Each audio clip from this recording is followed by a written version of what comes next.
Bonjour, le présent vidéo est pour vous démontrer comment configurer des rabais.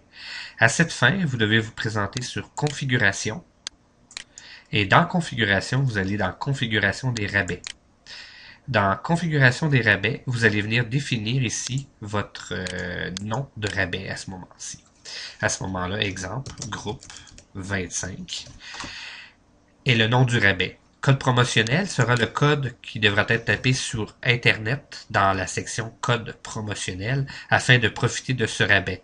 Donc, chaque client devra taper ce code. Ce code peut être tapé en minuscule ou en majuscule, cela n'a pas d'importance, mais doit être exact à ce moment-ci. Donc, exemple, si je mets SIS 1, 2, 3, 4, les gens doivent taper SIS 1, 2, 3, 4. S'ils le taperaient en majuscule, ça fonctionnerait aussi. Donc, ça n'a pas d'importance, les majuscules ou minuscules.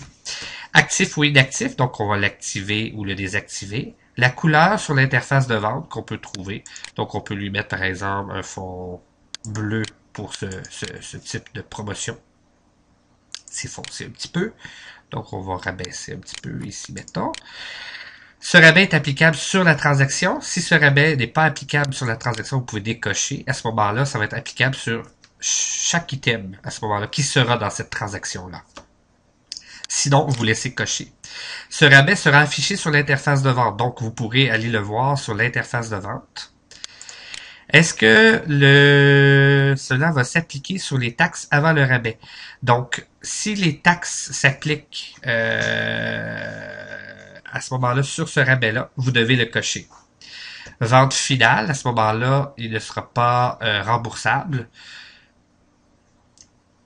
2 pour 1 est désactivé, donc c'est une fonction qui n'est pas activée automatiquement. Ça fonctionne avec s'appliquer sur combien d'éléments.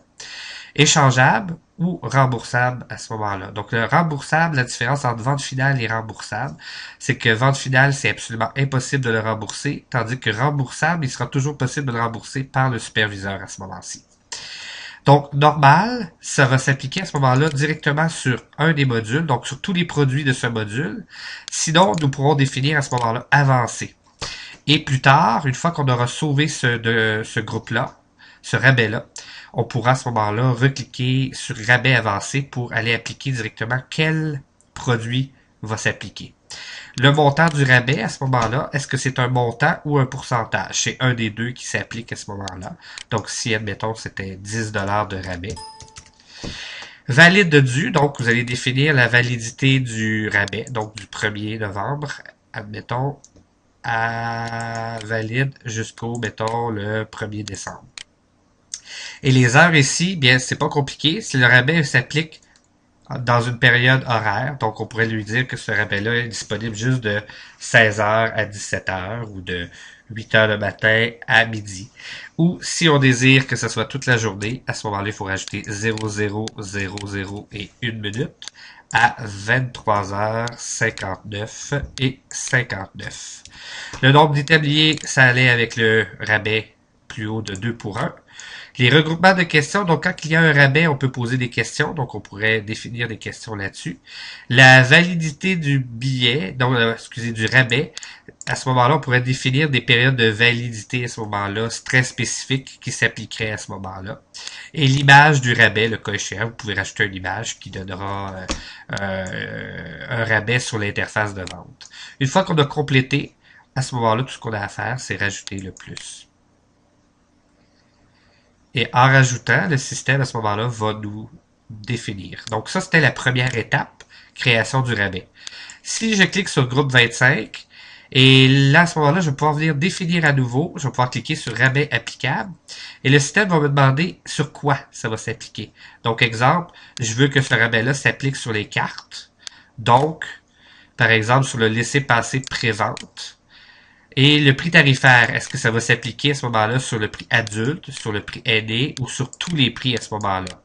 Donc, ça, c'est à définir par vous à ce moment-là. Donc, ici, ce serait tous les prix. Est-ce qu'ici, c'est applicable sur l'application ou c'est non? Donc, on peut dire que c'est applicable. L'application, c'est le point de vente, l'interface de vente pour les gens sur place. Et applicable sur le site web. Donc, à ce moment-là, est-ce que c'est applicable pour le site web? Oui ou non. Donc là, c'est à définir ici. Si je fais accepter, à ce moment-là, je vais le voir à ce moment-là apparaître ici, à ce moment-là. Il semble que ça n'a pas fonctionné, ma chose. Donc, je vais prendre mon laisser-passer pré-vente. Tous appliqués. Là. C'est bizarre. Pré-vente. Adulte. Accepter. Ah, on peut pas définir tous. Il faut absolument définir le produit en question. Donc, si vous voudriez que ça s'applique sur le produit adulte, et à ce moment-là, définir à ce moment-là un autre. Donc là, vous iriez sélectionner à ce moment-là chacun d'eux. À ce moment-là, accepter. Et là, à ce moment-là, le prix le rabais va être applicable sur ces prix-là ici, à ce moment-là. Une fois que c'est fait, tout ce que vous avez à faire, c'est sortir de là et vous faites un petit modifier pour modifier afin de prendre en compte les modifications qui sont données. Rien de plus simple que ça. Au niveau de l'interface de vente, ce n'est pas compliqué non plus. Dans vente, interface de vente, vous allez avoir à ce moment-là le rabais qui va s'appliquer ici. Donc, rabais. Je n'ai rien ici. Et par défaut, les rabais se rajoutent ici. Donc ici, on avait fait 2 tests. Et à ce moment-là, ça s'applique à ce moment-là. Donc, si je mettrais... là, c'est pas des cartes, donc ça s'appliquera pas. Mais vous avez vos rabais ici. Donc, juste apaiser sur le rabais une fois que votre transaction est faite. Si je fais quitter non, et si je m'en vais